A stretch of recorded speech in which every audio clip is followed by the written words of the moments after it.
എടാ ഈ ലോകത്തിലെ പല മഹാന്മാരില് ഒരുപാട് വട്ടം പ്രേമത്തില് തോറ്റവരാ അറിയില്ല. പ്ലസ് ടു റിയാസേ മറ്റേ പാരന്റ്സ് മീറ്റിംഗ് ഉള്ള പരിപാടി ഇല്ലേ? ഒരു മിനിറ്റ്. ഇവിടെ അല്ല അവിടെ.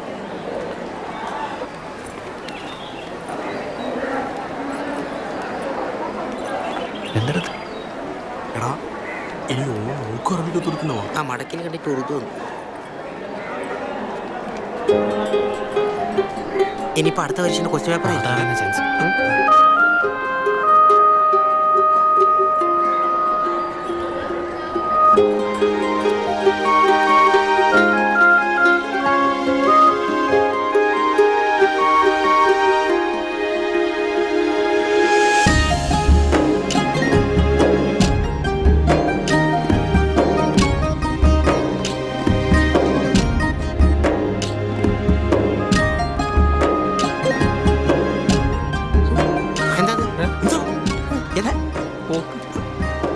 ഇഷ്ടമാണ്. എന്നിട്ട് നീ എന്താ പറഞ്ഞ? എനിക്കിഷ്ടമാണ്.